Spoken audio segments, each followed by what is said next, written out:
Have you ever wondered why Jesus sent the demons into the herd of pigs in Mark chapter 5? Well, in today's video, I'm going to be talking about that. But first, we just hit 100 subscribers, so thanks very much for that. I'm going to read a little bit of the story of Jesus sending the demons into pigs, and I'm going to share my thoughts as to why they're so strong and all this kind of good stuff.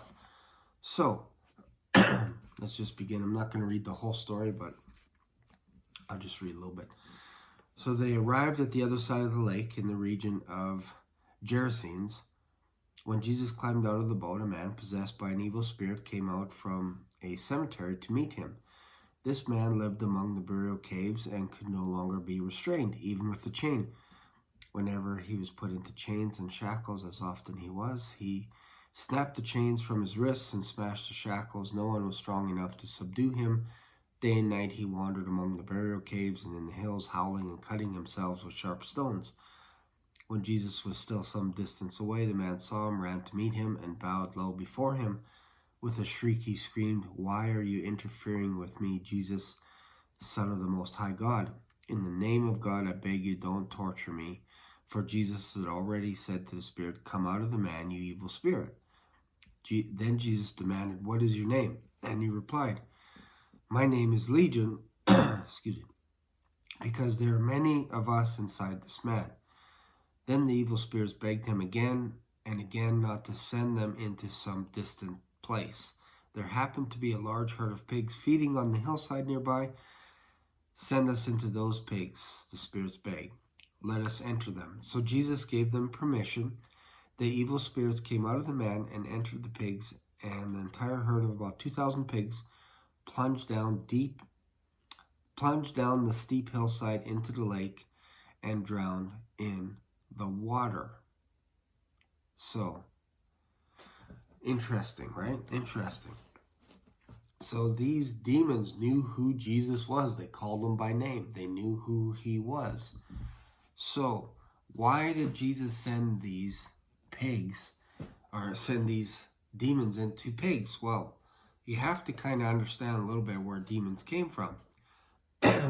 In the book of Genesis, it talks about a great flood that was happening on the earth. And just before the flood, there was lots of chaos going on in the world. And the Bible just briefly talks about it. It says where the sons of God came down and knew the daughters of men and took them as wives.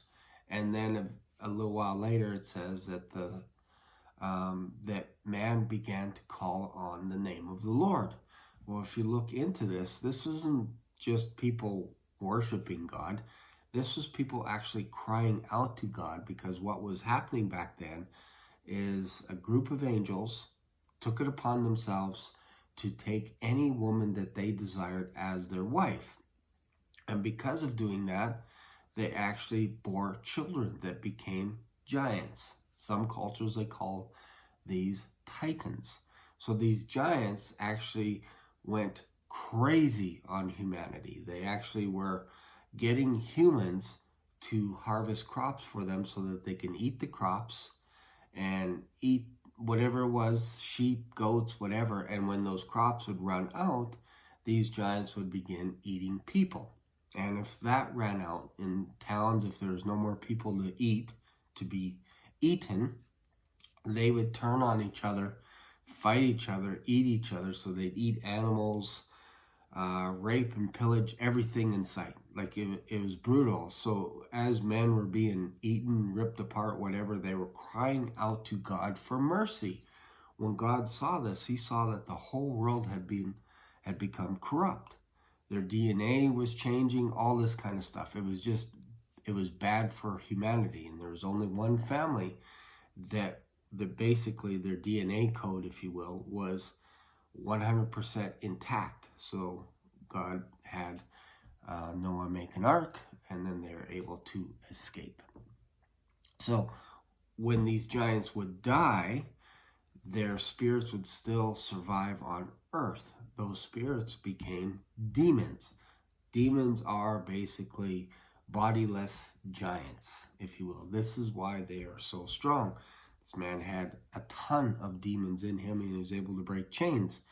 So why do demons hang around graveyards? It's because they want to possess bodies. They want to get back into that physical form that they once had, even though it's not a giant, but if they possess people, people can become strong.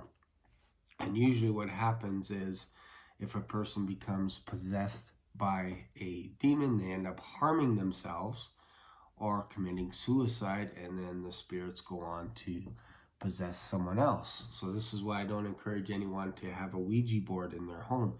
You're basically opening up a channel to have these demons come into your life. And if you know of someone that's possessed by a demon, if you're not a believer, I wouldn't talk to them.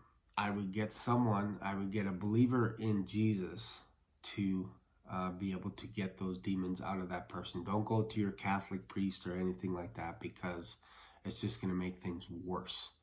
Go to a believer. Trust me on this one. So, why did Jesus send these demons into pigs? Well, they're begging him, have you come here to judge us? And Jesus didn't come at that time to judge the demons. One day he will. The angels that fell are actually in prison right now. They're being chained up until the day of judgment.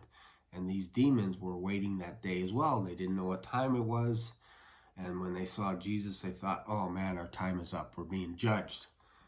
Obviously, Jesus came to set Israel free. He wasn't there to judge anyone or anything. That comes later. So they begged him to send them into a herd of pigs. Jesus said, go. And they obeyed him and went into the pigs. And the pigs got all crazy and went off of a cliff and drowned. And then obviously those spirits were free again to go wherever. But it kind of looks like they left. They went somewhere else. So that is why demons are so strong. And you'll see it again and again in Mark, where Jesus basically commands the demons not to speak, because he didn't want the demons to tell anyone who he was, and he commanded them to come out of people. Some demons were pretty bad. They would throw a person into a fire over and over again and all this and hurt people, and it's crazy. This is why some people are possessed. Some people can't speak. There are some demons that don't talk. That's why some people are mute, like some of the ones that were possessed by demons. Some of these demons didn't talk, so they didn't talk. As soon as that demon left, they were able to speak. Not saying that a person that doesn't speak is demon possessed. That's not what I'm saying. In the Bible, there was a mute that had a demon inside him. Anyways, that's it for this video. If you like this type of content, let me know in the comments. Let me know your thoughts. Don't forget to subscribe to the channel. And I'll see you in another video. Bye for now.